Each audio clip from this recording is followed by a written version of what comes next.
Welcome to the Real Women, Real Business podcast, where we believe you don't have to choose between doing what you love and building something truly successful. Each episode, we cut through the noise to show you exactly where your energy should go, how to eliminate what's keeping you stuck, and most importantly, how to tell the difference between what's actually making you money and what's just keeping you busy. Around here, we're all about helping you to work smarter, build stronger, and dream bigger.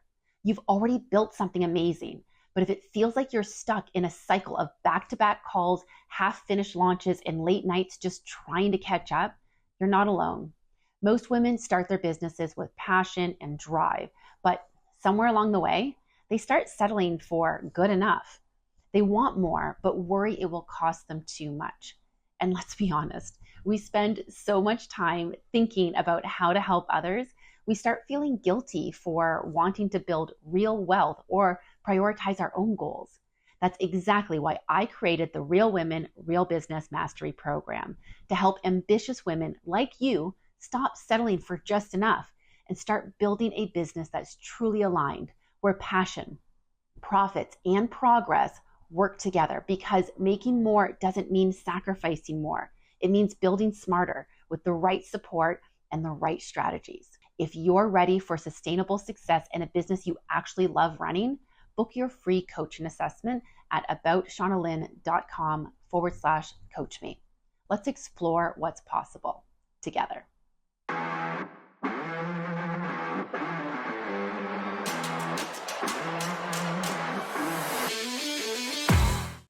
Hello and welcome to the Real Women, Real Business podcast. I'm your host, Shauna Lynn Simon, and today I'm thrilled to be welcoming Gabrielle Tongol, also known online as Gabs, and she is a self-employed entrepreneur since 2014. She actually evolved from fitness coach to influencer and now serves as the CEO and founder of Assist Her Agency, which is a powerhouse team that supports overwhelmed entrepreneurs in reclaiming their time and, most importantly, their mental real estate.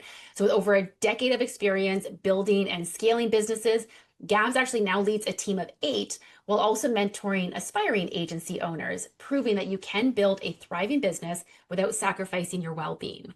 And I think her mission really perfectly aligns with what we talk about here on the podcast, which is sustainable growth that doesn't come at the cost of, your entire life, basically. So, Gabrielle, thank you so much for joining me. Thank you for having me. I think it's going to be so great to talk about all the different things today, just given the history that I've had. And like you said, it aligns so well with your podcast. So I'm very excited and thank you for having me. Yeah. And I mean, so take us back. We started in 2014. That's when you started as a fitness coach. Did I get that correct? Yes. So I was a little bit of a hodgepodge of all the things. Was in college at the time and I had started as a social media manager actually. And so at the time, though, I didn't like who I worked for, but I liked what I was doing. So I was like, okay, let me try doing the social media management thing on my own. At the same time, Instagram had just been taking off, and especially around the fitness community on Instagram. So I was documenting my fitness journey at the time too. I was preparing for my first bodybuilding show. So the opportunity to be a social media manager aligned with getting a sponsorship through a supplement company. And then because I needed more income, I did the fitness coaching as well. So I was kind of having my hands in a bunch of different things back in 2014. And that's still the case now, having my hands in a bunch of things, but that's where it all started. Entrepreneur, yep. Yeah, like that's where it all started. So it never was something that I was like, I knew I wanted to own my own business and I wanted to do an agency at that. Like I had no idea that this is what my path was going to be. And I think what I love a lot about my first few years of entrepreneurship is like, it was so unexpected. So there was no expectations. So I kind of just leaned into whatever opportunities came about. So while I started as a social media manager, I evolved into a makeup artist, a photographer, a videographer, a video editor, a virtual assistant. And that's kind of like the snowball effect that happened. Because, especially in those early years, you're just kind of hustling to make it a full-time thing. Right. So, yeah, that's like the shortest way to kind of describe how everything kind of started.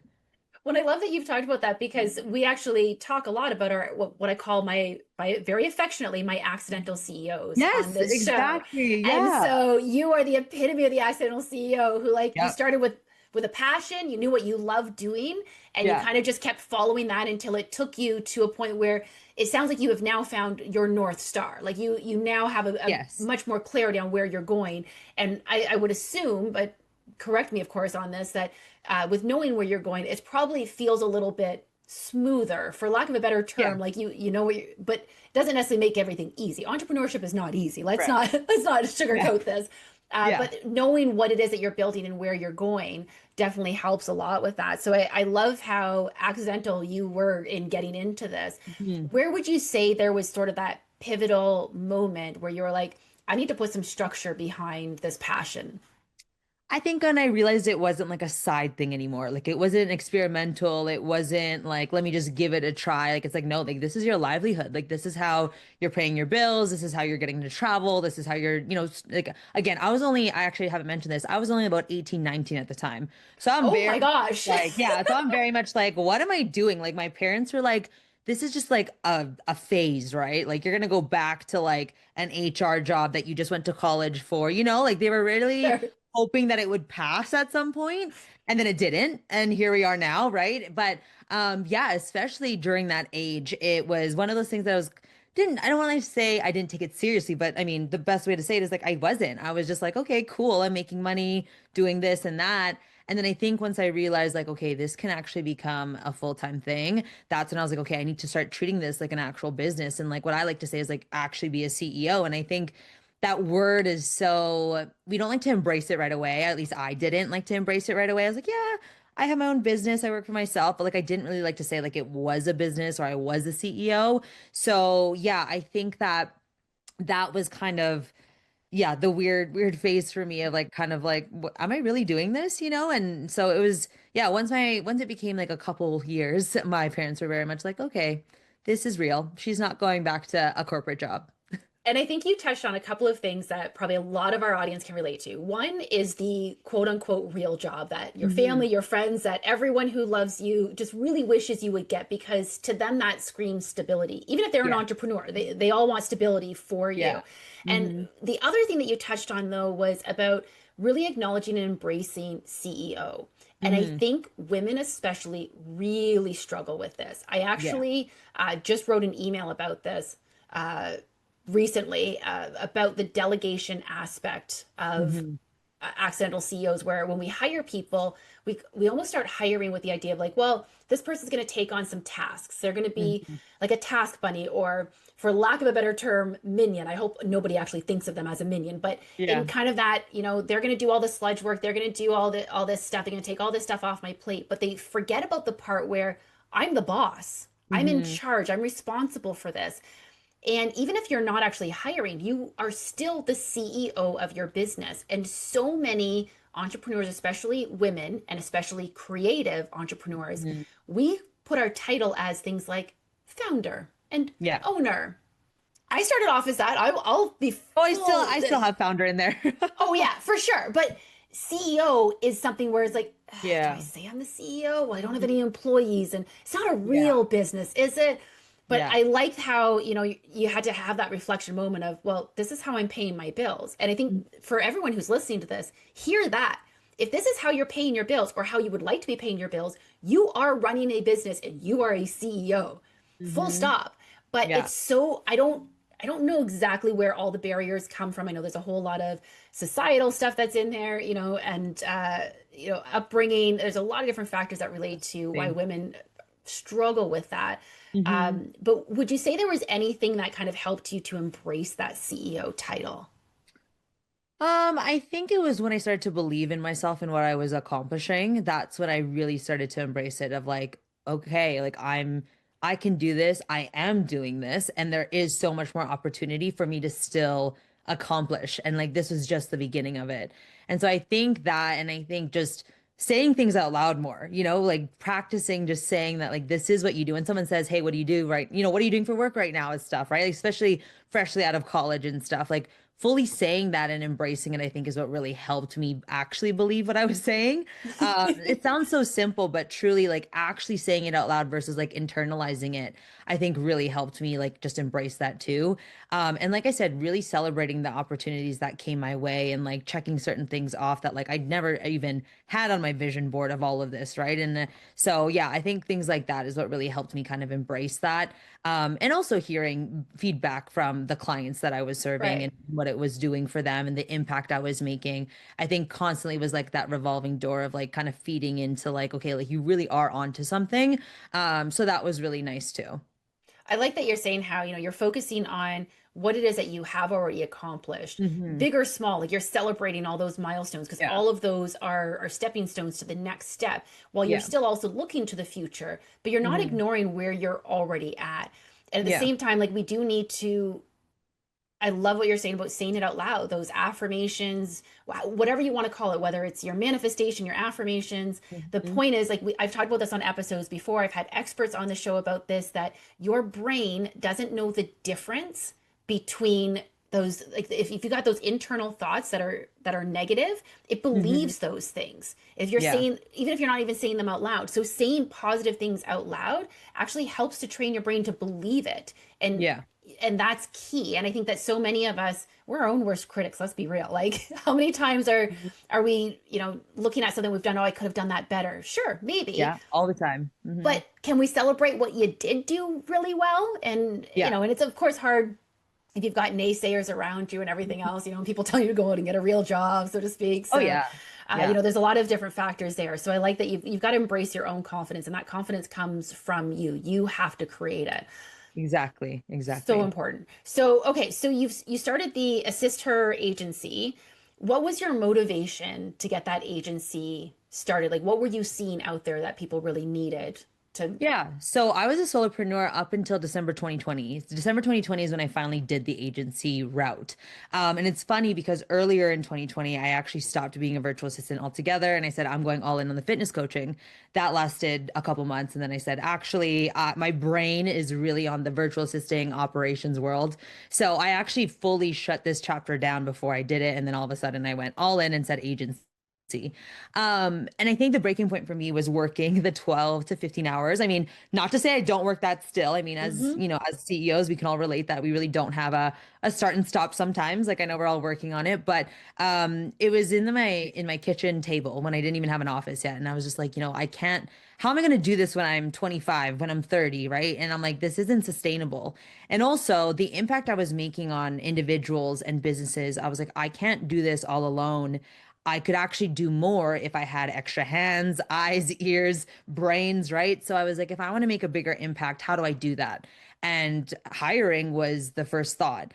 Did I know that it was going to become as big of an agency as it is today? Absolutely not. Like I did not expect that part at all, but it's been such a beautiful blessing to have grown as quickly as we have. So December 2020 is when we became an agency. That's when I made my first hires. And then quickly within a year, we were up to a team of six. Oh, So wow. yeah, it was very, really fast, but I absolutely loved how much more we were able to help people. And I think that's always been my main driver is helping people. And I think because that's always been my motivator, not the money, not anything like that. That's what's really allowed me to scale the agency that I have today and in a way that I'm very proud of. So yeah, it really came down to just wanting to serve more people. And I knew that my myself couldn't do it alone. And I think too, again, like just thinking about my future, like, when I want to have kids and when I want to take a vacation, like how do you do that by yourself? And it's very doable, don't Mhm. get me wrong. But with where I wanted to go, and like I said, the people that I wanted to serve, I just didn't know how that was going to be possible. So I said, hey, if I shut it down and I'm coming back, let's try this another way. And now being the agency that we are, I love that like my team is better at half the things that I used to do and they do it better than me. They do it faster than me, more efficiently, and like they are the experts in it. So yes, I could Yes. dabble in some of the things now, but like, am I nearly as good? Absolutely not. And I think that's such a unique thing about our agency is that we all have our different pockets of expertise. And so I really love that I stuck to my roots of what I was as a solopreneur. So yes, I did all the things, but now Hmm. we do all the things, but we have various experts doing it. And so I think it's just so cool how it's evolved to where it is. And like I said, going in with no expectations has probably been the best thing because I never have been disappointed because it's like I didn't even plan for this. It just kind of happened, you know? So yeah, that's kind of the pivotal point of going from solopreneur to agency model was at that point.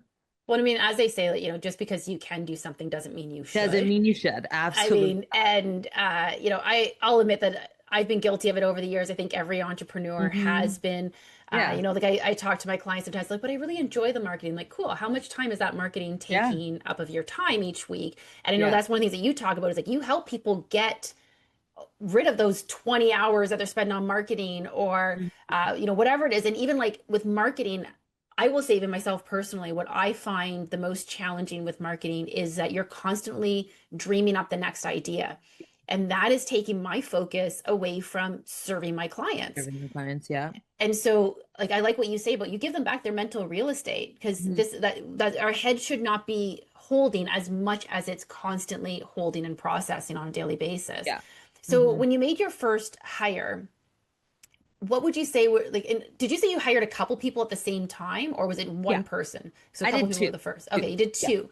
So what were some of the fears that you were like that were going through your head for that? Oh, absolutely, that no one could do it the same as I did. I was Yeah. like, I don't know if you're gonna do it the same way. I don't know if you're gonna deliver the same results.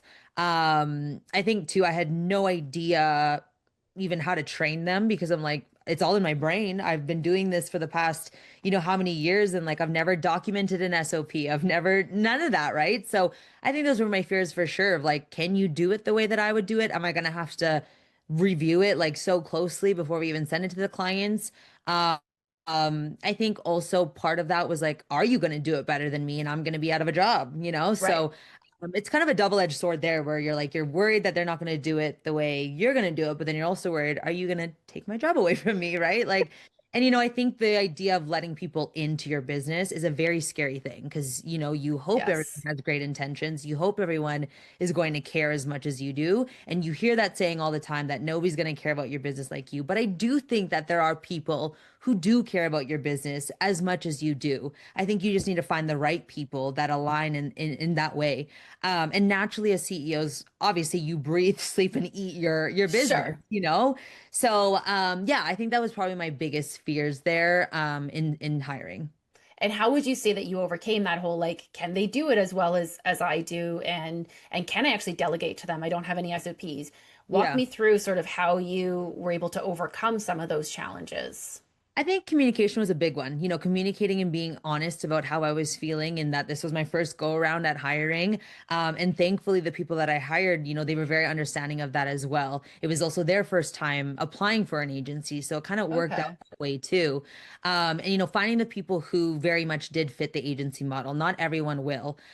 So a lot of the people that I have hired, their biggest thing is like, I don't want to be in charge of the admin, the invoicing, the marketing and stuff. So like this is like where I want to be. Like I want to be more in charge of the actual, deliverables and stuff. So finding people like that felt aligned with like what that was actually going to entail. When it comes to the SOP part, like I said, like that's something that I'd say to everybody. I wish I had started documenting how I did things well before I even thought about hiring because taking it from your brain onto a piece of paper or a Loom video or whatever is really difficult when you've been doing it so routinely.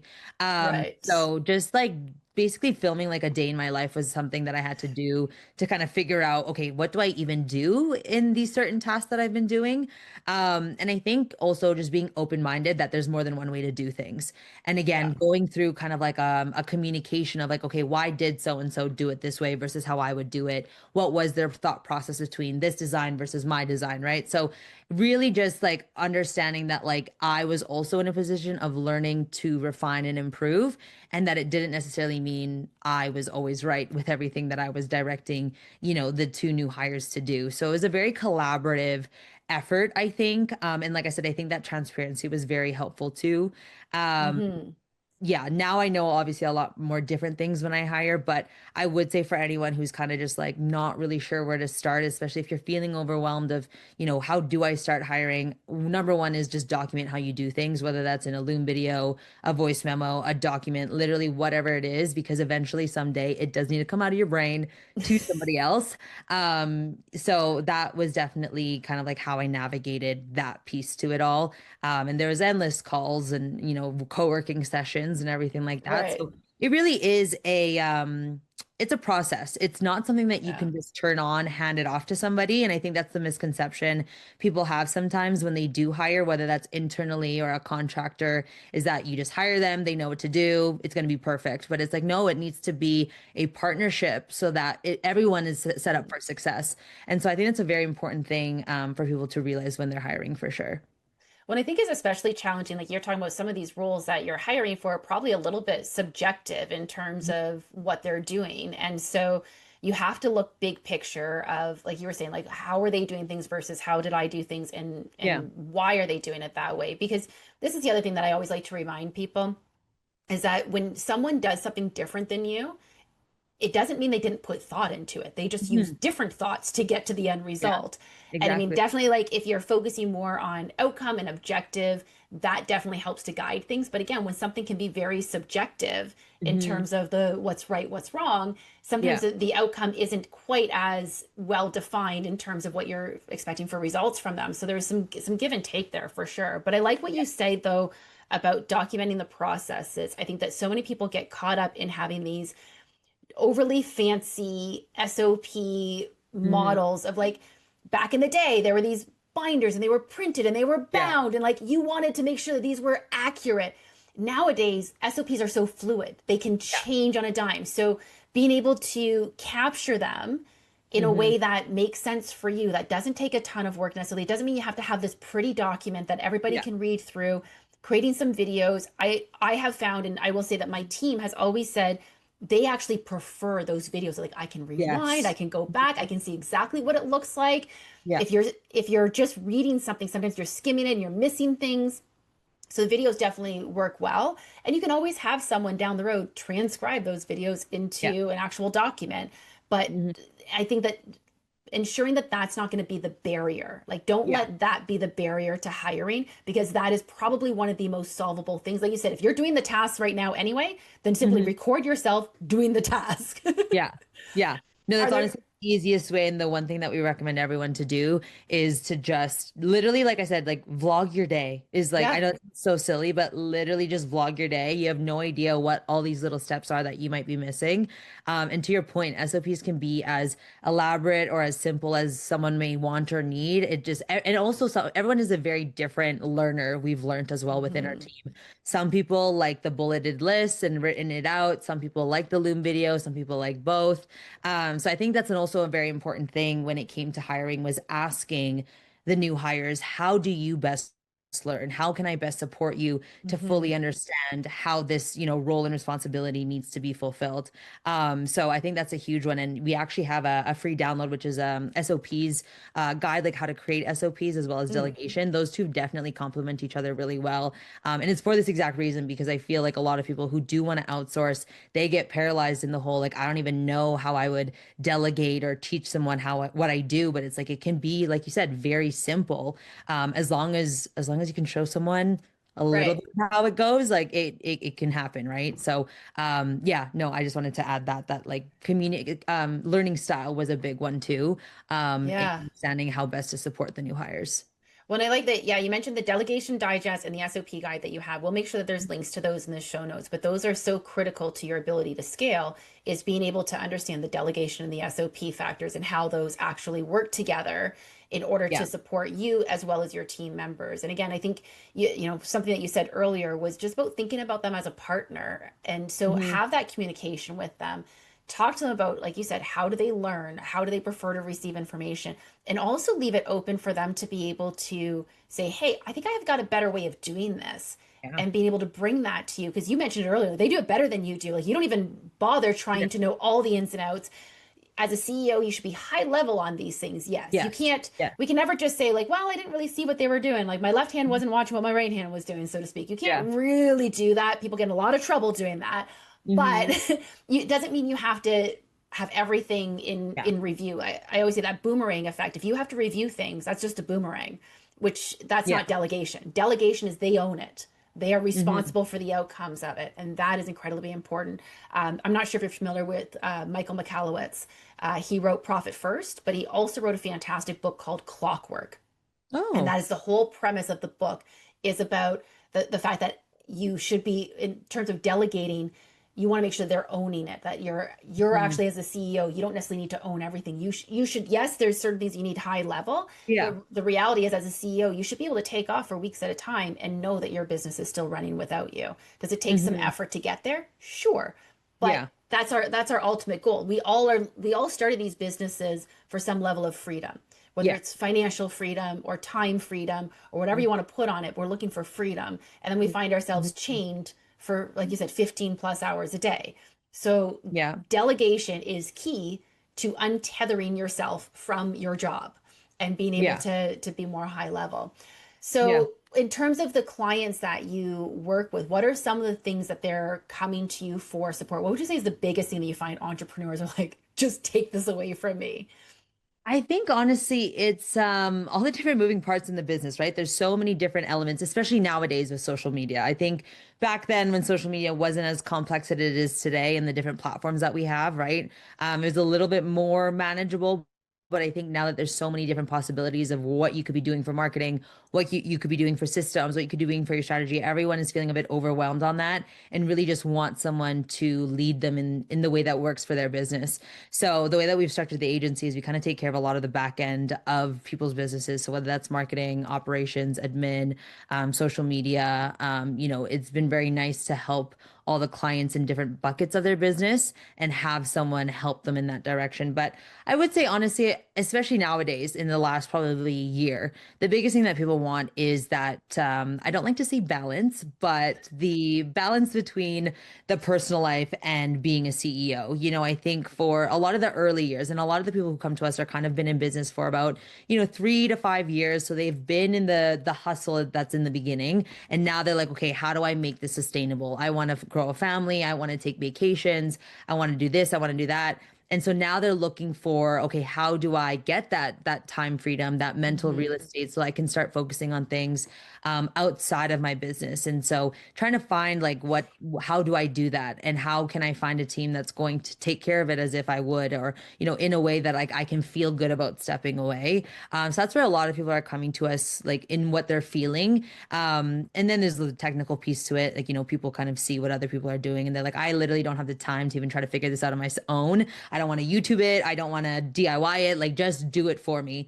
I think that's the biggest thing, is because on the topic of time freedom, people don't want to spend time trying to figure it out, trialing and erroring it, right? So people are just like, get it done for me. Let me know what I need to know. And then we go from there, and also manage it for me. So I would say that's the biggest thing that, entrepreneurs are coming to us with, like what they're feeling and what they desire in the various services that we have to offer. And I think what I'm hearing here is that they essentially are looking for being able to do what they do best and not have to feel so bogged down by the rest of it. I want to dig into that just a little bit more. We're going to talk about that a little bit further when we come back from this really quick break. We'll be right back after this quick message. This episode of the Real Women, Real Business podcast is brought to you by, potentially you. Are you a brand or service that supports passionate female entrepreneurs who are ready to turn their vision into profit without the stress and overwhelm? Perhaps you're an accidental CEO yourself, now on a mission to make work and life easier for fellow passion-driven boss ladies. Our podcast is experiencing an exciting 30% month-over-month growth, reaching entrepreneurs who are building stronger, working smarter, and dreaming bigger. We have limited partnership opportunities available for brands that align with our mission of redefining how working hard looks and feels. Visit aboutshaunalynn.com/partner to learn more about becoming a partner in our rapidly growing show. And welcome back to the Real Women, Real Business podcast. All right, welcome back to the Real Women, Real Business podcast, where I've been talking with Gabrielle about, or Gabs as she's known online, all about delegation and all the systems and such that you need in place in order to be able to grow your business. And one of the big parts of that is being able to bring on other team members who can assist you with things. And we've talked on the show previously about the value of being able to outsource to a virtual assistant, to an agency, to be able, because they specialize in those things, and that can be a lot easier sometimes than just trying to find someone, that specific person for your team. Maybe it doesn't feel like it's quite a full-time job, or you have a multitude of things that you need some support with. But one of the big things that we're always seeking is some of those freedoms, like the financial freedom and the time freedom. So before the break, we were talking about just getting that life back, that integration. I don't call it a balance, I call it an integration of work and life, because they are going to overlap at all times. Yes. As an entrepreneur, you can't literally turn off a switch that says I'm going to stop thinking about my business, but there should be a way to make it feel like there's some boundaries in place, and be able to, what we're talking about, get back to, I want to do the thing that I love to do, because accidental CEOs got into business to do the thing that they love to do, and then find themselves spending most of their days doing anything but. So you are helping them to get back to that passion, essentially, which I think is Exactly. huge. Yeah. Mhm. And so if someone is looking to bring on an agency, what are some of the things that they should be looking at? Like, is there, because someone would be thinking, well, this is my favorite thing that I often hear people say, well, no one's going to want to do this job. Yeah. It's too little hours, or it's a boring job, or it's Yeah. really annoying. I mean, I've got one of my coaching clients, for example, she just loves digging into numbers, and she's Mhm. and she's like, no one else geeks out on numbers the way that I do. I'm like, well, you'd be surprised. I'm sure if you really Yeah. wanted to delegate that, there are people who would like to geek out on those numbers the same way that you Yeah. do, because that shouldn't actually be her main job. Right. So when it comes to finding an agency and offloading some of these things to a virtual assistant, what are some of the things that people should be looking at if they think that they're in a position where, like, I'm ready to do that? What should they be thinking about? Yeah, I think one of the first things that I get people to do is write out like kind of like a T chart of like what are things you and your brain can only do? What are things that you could teach someone to do? If it's something that's teachable, you could delegate it. And to the statement that you just made of like, no one else cares about this, there are many people who actually love the customer service, who love the data entry, who love the video editing. Like there are people who love certain elements of what we all do and have to do to start. But Mhm. there are people who are a bit more micro on those certain skill sets. Just like how we have our own specialties and skill sets, there are people who are also in that realm when it comes to supporting the back end of a business. So I think that mindset of like there's no one else out there is just something that we constantly need to work on. That like there are actually other people out there. Same thing as like in the beginning, I'm sure we've all had moments where like no one's gonna want this service. No one needs that. Like they don't need a coach like that. They don't need a service provider like that. And then what do you know? You have a business that actually serves to those kind of people, right? So it's kind of the same mentality in that aspect. I think something that we pride ourselves a lot in is that we will approach our relationship as a partnership. Like we really do want to be invested in the bigger picture of the business. So while you may delegate things out to us that is admin specific, social media specific, we also want to know the bigger vision of the company. And I Mm. think that's a very important thing to ask when you are, interviewing virtual assistants, agencies, whatever that might be, is like, how do you align with the bigger picture? Because at the end of the day, if you don't want just a task doer, you need someone that is going to be invested into some degree in the bigger picture that you're working towards. Because I also find when they understand the role they're playing in the bigger plan, it allows them to feel more valued in what they're doing. Because I think, too, something I've learned is that oftentimes virtual assistants can feel like I'm just admin, I'm just this, I'm just that. And that can cause some frustration between, the service provider and the client. But when you understand the impact that each role does to the business, I think that can really help make sure that you are supporting in a way to that person and vice versa. So I think that's also very important there. And so, yeah, I think that's a big thing is just really finding people that want to contribute to the bigger picture and not just a task doer. Now, I say that, and I think that people enter the virtual assisting world and are expecting just a task doer, or they're expecting someone to be very forward thinking. There's a lot of different virtual assistants out there, whether that's a social media manager, operations, but like the virtual assisting umbrella has definitely expanded significantly. And so I think another thing as someone who's looking for an agency or an individual is to really think about the kind of individual you're actually looking for. Are you really looking for someone to just complete tasks? Or are you actually looking for someone to be a bit more on the strategic side and the more like forward thinking side?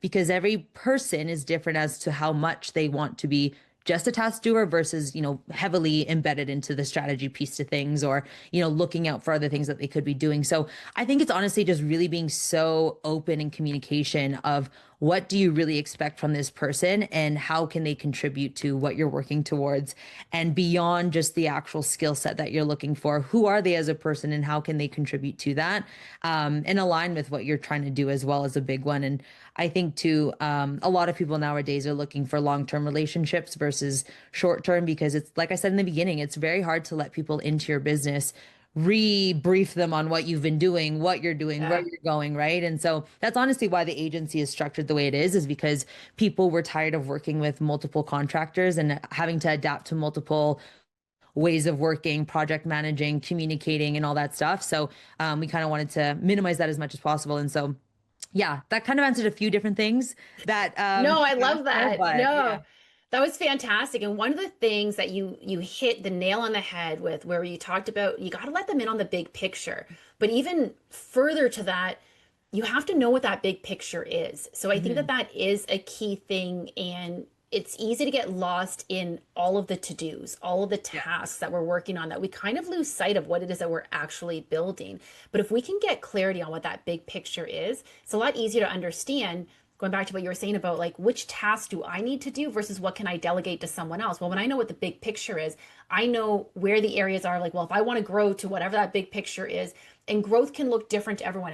It might not be dollar value growth necessarily, but whatever your Yeah. growth looks like, whatever that future of the business you're working towards is, what are the things that you need to have happen in order for that to happen, and which out of those items are you the one that's going to be responsible for, because everything else should be delegated off. But you also Yeah. don't want to, by understanding that big picture, you're not delegating tasks for the sake of delegating tasks. And you're Hmm. not delegating things that actually don't even need to get done. I think that's Yeah. a big thing too. I would imagine when you're working with people, and especially when you get them to get that clarity on the big picture and communicate that to you, there's probably some things that you identify along the way of like, are you sure you really need someone to even do that? Like, does this even Yeah. need to get done? And Yeah. that I'm sure lightens the load for them as well, where they're like, oh, I can just let go of that. Like that can just disappear, doesn't even Yeah. exist anymore. Well, I think also people get caught up in what other people have delegated, right? They think that because so and so's delegated that I need to too. But it's like our businesses are all so different. The way Yeah. we all operate, the way the data we all need, like that's also different. So I Yeah. think it's interesting, right? Because especially as we all have become entrepreneurs, we have peers who are now doing it and stuff. Everyone's talking about what they're doing and what's working for them. But I think it's important to keep in mind that these conversations are great, very insightful, very like interesting. But at the end of the day, all of our businesses are so different and the needs of our businesses are also very different. So also honor that and respect that to yourself and not overwhelm yourself of like, okay, because so and so's doing this, I do too, and that's going to work for me, because it's definitely not the case. So yeah, I think that's a huge thing in itself too, is like really unpacking what do you actually need in relation to where you're wanting to go. And I think people don't take that time to really understand that. And so honestly, a lot of the beginning phases of working with our clients is sorting that out before we even say, yeah, here's all the tasks that we should be doing, is that we always start with an audit and strategy to figure out what do you even need versus what you Hmm. think you need. And that's been a very, very helpful way of making sure the investment makes sense for both parties. And a lot of clients have really appreciated that kind of initial audit and strategy, I guess you could say, before saying, okay, yeah, here's the package I recommend for you. It's like, how would you have known that just through a 30-minute discovery call, right? We need Right. to kind of like get, what I like to say is look under the hood of what are we really kind of like dealing with here and how can we truly support you? Well, yeah, I mean, like as you said, like you can't compare yourself to what someone else is doing. You're all on your own journey. You have different skill sets, you have different opportunities. Your businesses are potentially even headed in different directions. I Yeah. mean, there are times where how often are you looking at what something else is doing and saying, like, I'm really excited about that for you. Like it Yeah. doesn't have to Yeah. For be, you. for you. Like Yeah. it's one of my favorite phrases. I love that for Yeah. Yeah. you. Yeah. Like Yeah. Yeah. Yeah. Like, that is a very polite way of saying you do that. I mean, Yeah. we talked pre-interview here before we hit record here. We were talking about our animals. Like, you've got dogs, I've got cats. Like, I talk about my cats as, like anybody actually wants to know about the cats. Yeah. I think that everyone's interested in my cats, and so often people are like, yeah, no, I love that for you. Similar to, I mean, coming as a fitness coach, like I'm a runner myself, Yeah. very much into fitness, very active. My alarm goes off at 4:20 a.m. One of these days I'll document my full routine and do a whole podcast episode on it. But people are shocked. They're like, "What do you mean you're up at 4:20 a.m.?" Like, that is the sweet spot. My body, once I changed my alarm to 4:20, it was like, "Yep, this is where we like to stay." Really? Oh yeah, it's brilliant. But of course, Crazy. when I tell people this, people are like, Yeah. "Yeah, no, I love that for you." Like, so again, we're all on our own journey. I don't Yeah. tell people I get up at 4:20 a.m. with the way of like, you should really get up at 4:20. Yeah. Like, just Yeah. Yeah. Yeah. I don't know if you're aware of this, but you're clearly slacking off if you're sleeping until Yeah. 5:30, Yeah. or whatever that time is. We all have different things. I mean, there's a lot of studies, yes, that say our most productive hours, for example, are in the morning. There's also plenty of people who are like, I get rallied up at 9 o'clock at Oh, night. yeah. So lean Yeah. into that. Same thing goes when it comes to the different tasks in your business, the things that you actually want to keep, the direction that you're going in, and the company that you're going to work with and partner with to support Mhm. you on that journey. It sounds like you've got a really well-rounded team that can support a lot of different things. Yeah. But I'm sure that there's also times where you're finding clients coming to you, and you're like, we're not the best fit for you. I think Yeah. you might need someone else, because you're not going to stretch yourself beyond your expertise either, Mhm. just to try to help a client if you're not the best suited for them. And I think that's really critical, as well as we're growing our businesses, to ensure that we are giving the best support that we can to our Yeah. clients. Yeah. So what is next for Assist Her Agency? How are you planning to, are you going to grow? Like, are you like, I got 8 people, this is Yeah. my sweet spot? Or do you have something on the horizon where you're like 16 more coming onto the team? Like, where are we at here? Honestly, I want to stay pretty boutique style is what I call it. So being the team of 8 that we are, I think this is good for now. I always say that I won't go more than 12 because I think this is a whole other topic in itself is I never thought about how much I had to learn about leadership, communication styles, and more specifically the leadership. That has been probably the biggest challenge for myself personally when it Mm. comes to having my own team. Whether you have an internal team, whether you're hiring out, those leadership skills really, really need to get honed in on when you're in this industry and especially in a virtual environment. And so I'm definitely very mindful of how many team members I want to have on the agency just to protect the integrity of our team culture and being mindful of the different people that are, at my company and the culture that they get to show up to every single day. And I really like the intimacy that we have being a smaller team. I like to know everyone's kids' names, pets' names, what they're doing on the weekend, Right. like I never want to lose sight of that. That's always been something that's very important to me is to keep that kind of relationship with my team. I never want it to be one of those big companies where it's like, I don't even know who the CEO is. I've never talked to them in my day in my life. So, Hmm. I really want to keep that element to the agency. We're going to continue to be that done for you agency that takes care of just about everything, which I really, really love. It can be confusing to people at first, I will say, when they search us up, they're like, so what do you do? I love being the unicorn agency out there. There's definitely not a lot Yeah. that operate the way that we do. And I love that. I'm going to continue to be that agency. The team, myself and the team are going to continue to be that agency. I want to continue to consult with other agency owners on all the things that I've learned over the past few years because I truly, because everything was so accidental and unplanned, I think there's so much to have learned. And I love sharing what I've learned with others so that they can expedite their journey as well in cultivating whatever team culture or agency that they want. And then honestly, trying to maintain the whole influencer side of my personal brand. That's been a whole Mm. thing in itself of managing the agency and that, but just continue to serve the clients that we do and hopefully more to come and just really it's so beautiful to see the impact that we make on people's lives and what they're able to do in their personal time and their professional time and their professional milestones and that is truly our why and what we love to see on a day in and day out. So for as long as that's needed in this industry we will continue to do that. But yeah, that's kind of what's next for us. I love it. I'm sure it's quite gratifying to see what your clients are Oh achieving yeah. with your support and knowing that you are a part of that.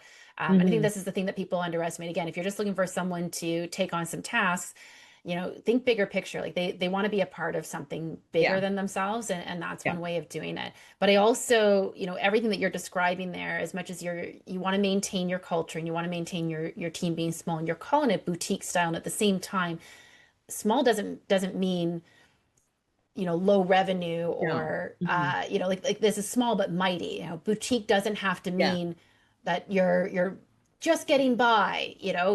You've built an incredibly powerful business that has the revenues to match, and your clients are quite thrilled, it sounds like, with everything that you're doing. So you've really built something that's quite special. Like you said, you're the unicorn out there. And I Yeah. think that we often mistake boutique for meaning small. Hmm. You can maintain that intimacy, but still be a grand business Yeah. without having to feel like you've got hundreds of people running around and you don't even know what their name is. Like you said, it's nice knowing what their pets' names are, what the kids' names are, Yeah. where they're spending their weekend time.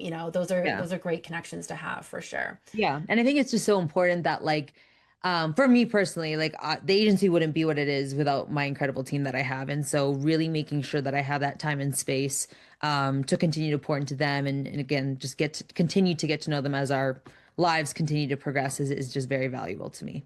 Well, yeah, they're going to continue to grow. You're going to continue to grow as a leader, as an entrepreneur, as all the things that you need to be as the CEO of your business. So I love that. Mhm. Wonderful. For sure. Well, listen, if people listening to this episode, we covered a lot of different things. We went in a lot of different Yeah. directions. So if someone's listening to this and there's, that one tangible thing that you said you want them to be able to walk away with, one thing that maybe they can implement today, or one thing that they can kind of focus on, like what would that one thing be from this episode?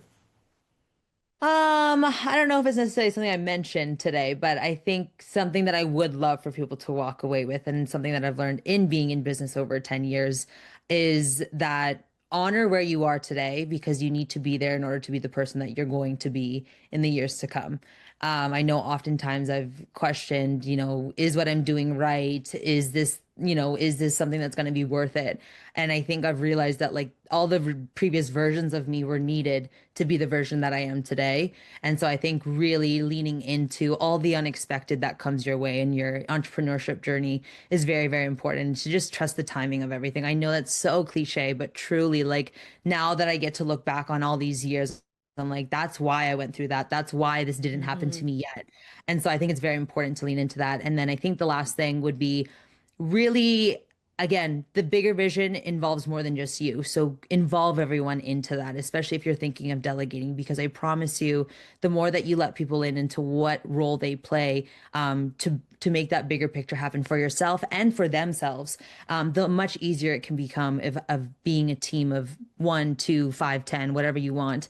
So just really include everybody as well, I think is a big one. I think those are both very important. And I think, I love what you said about just honoring who you are. I think it's something that I haven't always been as good at that. I'm always like chasing the next big thing, Mhm. without really spending that time reflecting. But I've definitely experienced my fair share of challenges over the last, I'd say, 5 years. Yeah. That when I look at them, I'm like, I wouldn't be. It's easy to say, some decisions. I look at them like, well, it wasn't necessarily the best decision, but Yeah. would I change it? No, because again, to get to where I am today, I needed to go through certain things, and the who I am today is so much better for all of that. Could Mhm. I have enjoyed some things a little less painfully? Sure, Oh, we absolutely. all could. Absolutely. Yeah, yeah, yeah. But I love what you're saying, but just like honor who you are and where you are. And I think that goes back to what we talked about earlier about just really speaking kindly to yourself and and Hmm. and really embracing your confidence and your who you are, Hmm. and everything that you're building. So Yeah. Gabrielle, honestly cannot thank you enough for coming on today. I've Thank so thoroughly you. enjoyed this conversation. We're going to make sure that the Delegation Digest freebie and the SOP guide are in the show notes for everyone to grab them. They're going to be on the Assist Her Agency website. And thank you so much. I'm really thrilled that we were able to have this conversation today. Thank you for sharing everything Absolutely. you did with my audience. Absolutely. Thank you again for having me.